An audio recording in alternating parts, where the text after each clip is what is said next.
सभी को राम राम। मेरा नाम अरुण यादव है और आमतौर पर मैं इस तरह के वीडियोस नहीं बनाता हूँ। मेरा चैनल ऑटोमोबाइल के ऊपर है, मैं गाड़ियों के ऊपर वीडियोस बनाता हूँ। लेकिन हाल फिलहाल गाड़ियों की जानकारी देने से ज़्यादा ज़रूरी मैंने ये जानकारी आप लोगों तक पहुँचाना समझा, इसलिए इस टॉपिक पर आज वीडियो बनाया है।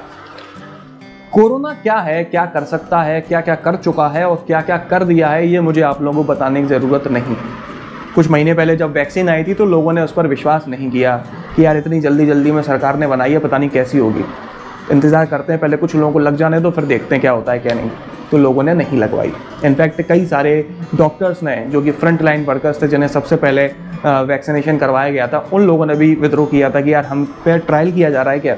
लेकिन धीरे धीरे चीज़ें डाइल्यूट हो गई, धीरे धीरे लोगों को विश्वास होने लगा और फिर देखते ही देखते सेकंड वेव आ गई। और सेकंड वेव में कोरोना क्या कर रहा है, कितनी बुरे हालात कर रही हैं इसने, वो मुझे आप लोगों को बताने की ज़रूरत नहीं है। इंडिया में इस समय 2 तरह की वैक्सीन चल रही हैं, कोविशील्ड और कोवैक्सीन।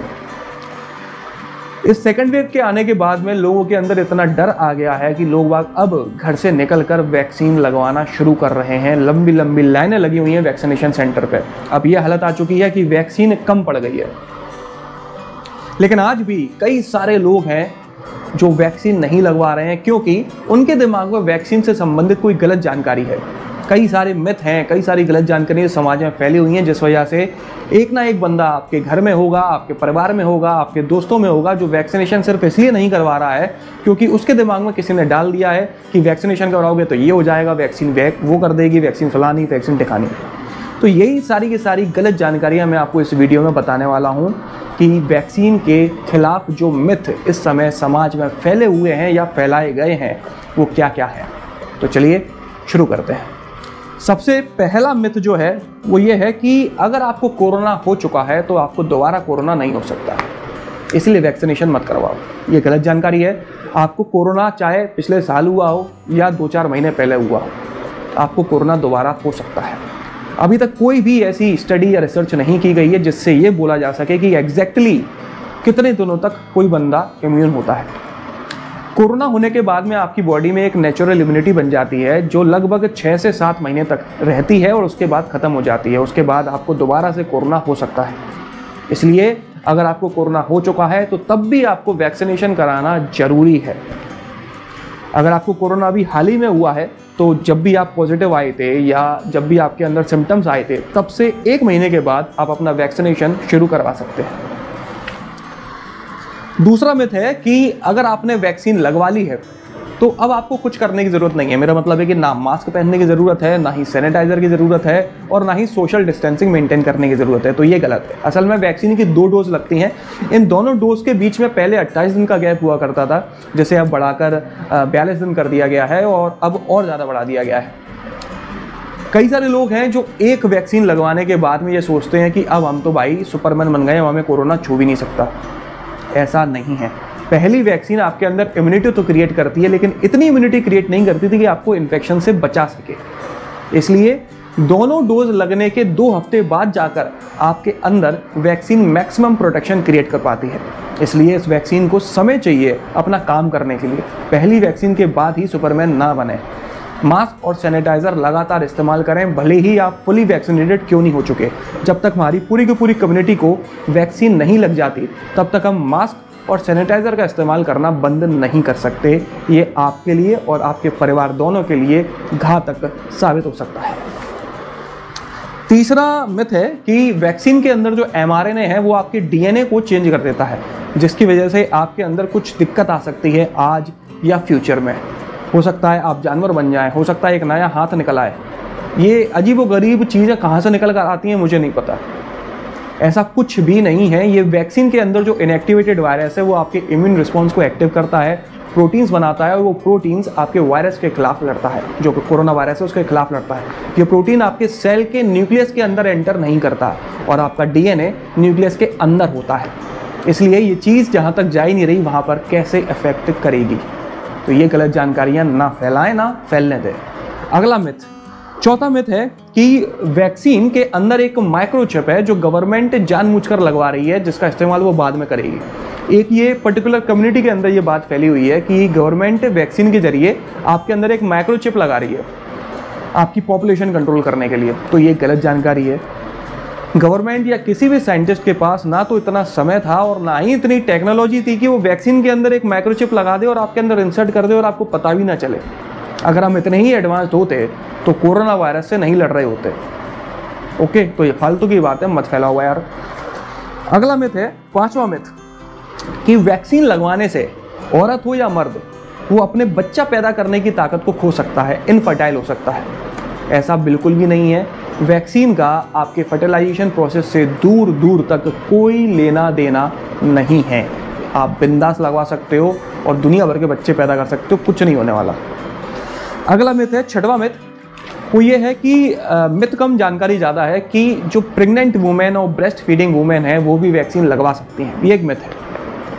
असल में अभी तक तो मिथ है, पूरी जानकारी मैं आपको देता हूँ कि कई सारी स्टडीज़ हैं जो ये कहती हैं कि अगर कोई लेडी प्रेग्नेंट है या फिर अपने बच्चे को दूध पिला रही है तो वो वैक्सीनेशन ले सकती है, लेकिन इन स्टडीज़ को अभी तक गवर्नमेंट ने अप्रूव नहीं किया है। इसलिए मैं रिकमेंड नहीं करूँगा कि जो लेडीज़ प्रेग्नेंट हैं या फिर जो बच्चे को दूध पिला रही हैं उन्हें वैक्सीनेशन लेना चाहिए। हाल फिलहाल थोड़ा रुक जाइए, जब तक गवर्नमेंट अप्रूव नहीं करती, आपको रिकमेंड नहीं करती, तब तक आप वैक्सीनेशन ना लें। इस पर काम चल रहा है। लेकिन इससे जुड़ी हुई एक मिथ है, वो ये, लोगों को अंदर डर आ जाता है, उसी डर की वजह से ये मिथ पैदा हुआ।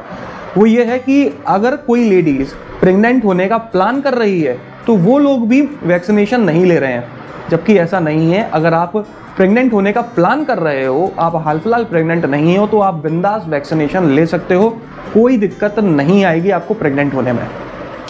क्लियर? आगे चलते हैं। 7वां मिथ है कि अगर आपका मेंस्ट्रुअल साइकिल चल रहा है, पीरियड चल रहा है, तो आप वैक्सीन नहीं ले सकते। आपके मेंस्ट्रुअल साइकिल में दिक्कत आ जाती है, ये एक मिथ है। आपकी मेंस्ट्रुअल साइकिल में कोई दिक्कत नहीं आती। कोई भी एविडेंस अभी तक गवर्नमेंट को नहीं मिला है कि किसी लेडीज़ की मेंस्ट्रुअल साइकिल के दौरान लिए गई वैक्सीनेशन से कोई दिक्कत आई हो। आप ले सकते हो। अगला मिथ है, 8वां मिथ, कि वैक्सीन्स इतनी जल्दी डेवलप की गई हैं जिस वजह से हड़बड़ी में ये गड़बड़ बन गई हैं, ये अनसेफ हैं, इन्हें मत लो। ये बात बिल्कुल सही है कि इन्हें जल्दी डेवलप किया गया है, लेकिन आमतौर पर वैक्सीन्स को 3 या 4 या जो भी है, जितना भी हो, लेकिन इतनी जल्दी डेवलप नहीं हो पाती। असल में इनका जल्दी डेवलप होने का वजह जो है वो ये है कि दुनिया भर के साइंटिस्ट रात दिन लगे रहे इन वैक्सीन्स को बनाने में, और गवर्नमेंट हो या कोई इंस्टीट्यूशन हो वो लगातार इंतज़ार करता रहा कि जैसे ही कोई वैक्सीन बने उसके क्लिनिकल ट्रायल शुरू किए जाएं और जल्दी से जल्दी उसे अप्रूव किया जाए और जनता तक पहुंचाया जाए। आमतौर पर ऐसा होता नहीं है। आमतौर पर जो भी वैक्सीन बनती है उसका जो नॉर्मल प्रोसीजर है वो चलता रहता है धीरे धीरे, क्योंकि कोई ज़रूरी नहीं होता। ये एक पेंडेमिक है, यहाँ पर वैक्सीन जल्दी ही बनानी थी, तो इसलिए जो प्रोसेस थी, जो आमतौर पर ज़्यादा समय लेती थी, उस समय को हटा दिया गया, कम कर दिया, कंप्रेस कर दिया गया। यही वजह है कि ये वैक्सीन जल्दी से जल्दी उपलब्ध हो गई और हमें कोरोना के खिलाफ लड़ने में मदद कर रही है। अब इस जल्दी को आप गलत तरह से ना देखें, तो ये एक मिथ है। अगला मिथ है 9th मिथ।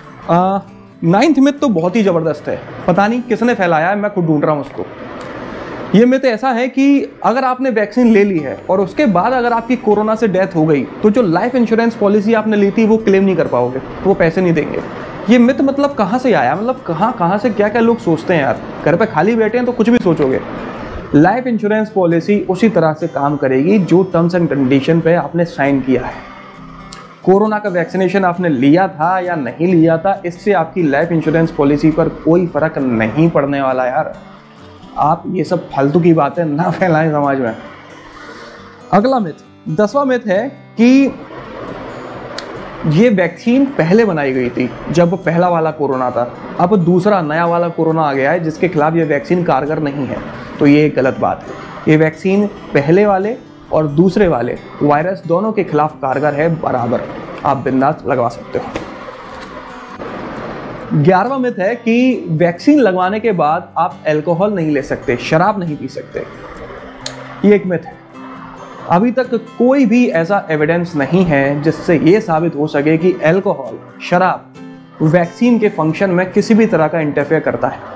और ये मैं नहीं कह रहा हूँ, ये union ministry of health and family welfare ने साफ साफ कहा है कि अभी तक कोई भी एविडेंस नहीं है अल्कोहल और वैक्सीन के इंटरफेरेंस का। इसलिए आप बिंदास अल्कोहल ले सकते हैं, लेकिन मॉडरेट क्वांटिटी में।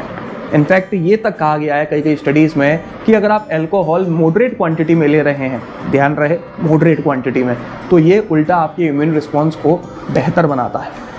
मॉडरेट क्वांटिटी, ये ज़रूर ध्यान रखिएगा। आगे बढ़ते हैं तो 12th मिथ है कि जिन लोगों को डायबिटीज़ है, बीपी है, अस्थमा है या कोई दूसरी पल्मोनरी डिसीज़ है, हार्ट डिसीज़ है, उन लोगों को वैक्सीन नहीं लेना चाहिए। जिन लोगों का कैंसर ट्रीटमेंट चल रहा है, जिन लोगों का इम्यून रिस्पॉन्स सप्रेस्ड है, कोई ऑटोइम्यून डिसऑर्डर है, उन लोगों को वैक्सीनेशन नहीं लेना चाहिए, नहीं तो उनकी जान खतरे में आ सकती है। असल में इसका ठीक उल्टा है। जिन लोगों को ये बीमारियां हैं उनको ज़रूर सबसे पहले वैक्सीन लेना चाहिए, क्योंकि अगर इन्हें कोरोना हो गया तो इन्हें बचाना बहुत मुश्किल हो जाता है। इसलिए अगर आपको इनमें से कोई भी बीमारी है तो जाकर सबसे पहले वैक्सीनेशन लें, किसी की भी बातों में ना आए। ओके, अगला मिथ है कि वैक्सीन के अंदर वायरस है, इसलिए कई सारे लोगों में ऐसा हो रहा है कि वैक्सीन लगने के बाद उन्हें कोरोना हो जाता है। ये एक मिथ है। ये बात सही है कि वैक्सीन के अंदर वायरस है, लेकिन वो जिंदा नहीं है, वो मरा हुआ है। यही नहीं, कई सारी वैक्सीन्स में उसी बीमारी का डेड वायरस होता है, तभी तो वैक्सीन है। वो वायरस डेड होता है, वो उसमें इतनी ताकत नहीं होती कि आपको इन्फेक्शन कर दे, उसमें इतनी ताकत होती है कि आपके इम्यून रिस्पॉन्स को एक्टिव कर दे उस बीमारी के खिलाफ। इसलिए कोई भी वैक्सीन आपको वही बीमारी नहीं दे सकती, आपके अंदर इम्यूनिटी जरूर दे सकती है। आखिरी मिथ है कि वैक्सीन लगवाने के बाद लोग बाग काफ़ी ज़्यादा बीमार हो रहे हैं और मर रहे हैं। ऐसा बिल्कुल भी नहीं है। वैक्सीन लगवाने के बाद आपकी तबीयत ख़राब हो सकती है, जो कि आम बात है, जहाँ तक कि कई सारे लोगों की तबीयत ख़राब नहीं भी होती। तबीयत ख़राब होने में जैसे कि जहाँ पर जिस स्पॉट पे आपने वैक्सीन लगवाई थी वहाँ पर रेडनेस आ सकती है, पेन हो सकता है, ब्रूजेस हो सकते हैं, आपका हेडेक हो सकता है, फीवर आ सकता है, जॉइंट्स में पेन हो सकता है, थकान हो सकती है, ये सारी चीज़ हो सकती हैं। और बहुत कुछ लोगों को उल्टियाँ भी हुई हैं, लेकिन ये सारे सिम्टम्स 3-4 दिन में ख़त्म हो जाते हैं, और अगर आप मेडिसिन ले रहे हैं तो और जल्दी ख़त्म हो जाते हैं। सेकंड डोज में ये सब कुछ भी नहीं होता, इसलिए आप बिल्कुल ना घबराएं। अगर आप वैक्सीनेशन लेना चाह रहे हैं और किसी दूसरे तीसरे की बातों की वजह से नहीं ले पा रहे हैं, तो आप चेक कर लें कि कहीं कोई गलत जानकारी की वजह से आप खुद की जान को या अपने परिवार की जान को खतरे में तो नहीं डाल रहे। तो चलिए, इस वीडियो में तो बस इतना ही। अगर आपको ये पसंद आया हो तो इसे लाइक कर दीजिएगा, इस चैनल को सब्सक्राइब कर लीजिए और बेल आइकन को दबाना बिल्कुल ना भूलना। आपका दिन शुभ रहे। धन्यवाद।